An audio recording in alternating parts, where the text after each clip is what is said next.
Hello everyone, welcome to capsule science hub.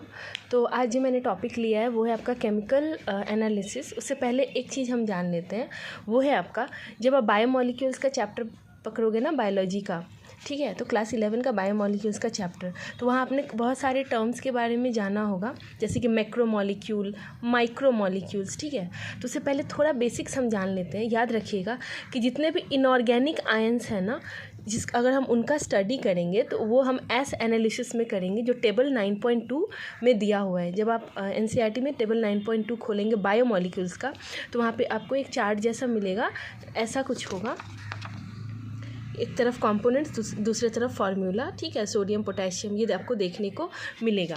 तो उसमें क्या है, स्टडी ऑफ इनऑर्गेनिक आयंस जो है वो एस एनालिसिस के थ्रू पढ़ेंगे।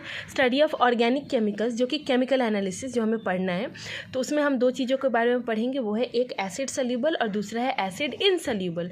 जिसमें अगर एसिड सल्यूबल है तो उसे बोलेंगे माइक्रोमॉलिक्यूल, क्योंकि वो पास ऑन हो जाता है, और एसिड इनसल्यूबल क्या है, वो है मैक्रोमॉलिक्यूल, ठीक है।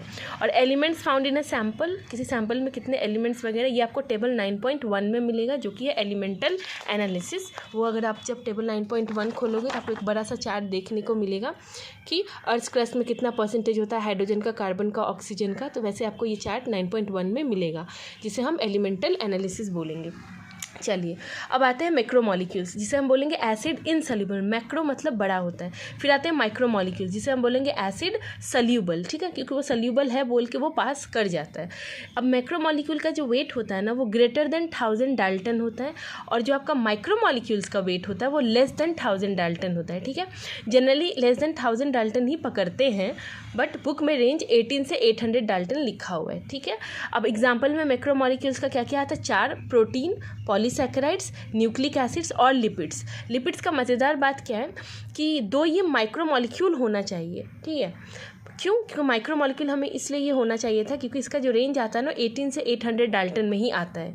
होना इसको माइक्रोमॉलिक्यूल में भी मतलब होना चाहिए था, बट होता नहीं है, क्योंकि लिपिड जो है ना वो एसिड में इनसल्यूबल देखा गया, इसीलिए हम उसे मैक्रोमॉलिक्यूल में रख दिए। तो बेसिकली ये चारों हो गए आपके मैक्रोमॉलिक्यूल, और बाकी जो बचा छोटा छोटा amino acid, nucleotide, nitrogen base, ये सारे हो गए आपके माइक्रोमॉलिक्यूल, ठीक है। तो याद रखिएगा, cell membrane and other membranes are broken into pieces and form vesicles, छोटे छोटे वेसिकल्स बनाते हैं, which are not water soluble, ये वाटर सल्यूबल नहीं होते हैं, ठीक है। And the acid soluble pool represents रफली द साइटोप्लाज्मिक कॉम्पोजिशन। ये जो एसिड सल्यूबल पूल होता है ना, ये जनरली आपका रिप्रेजेंट करता है साइटोप्लाज्मिक कॉम्पोजिशन। और याद रखिएगा 1% of the total mass is formed by ions. फिर मिलते हैं नेक्स्ट कैप्सूल के साथ। Thank you.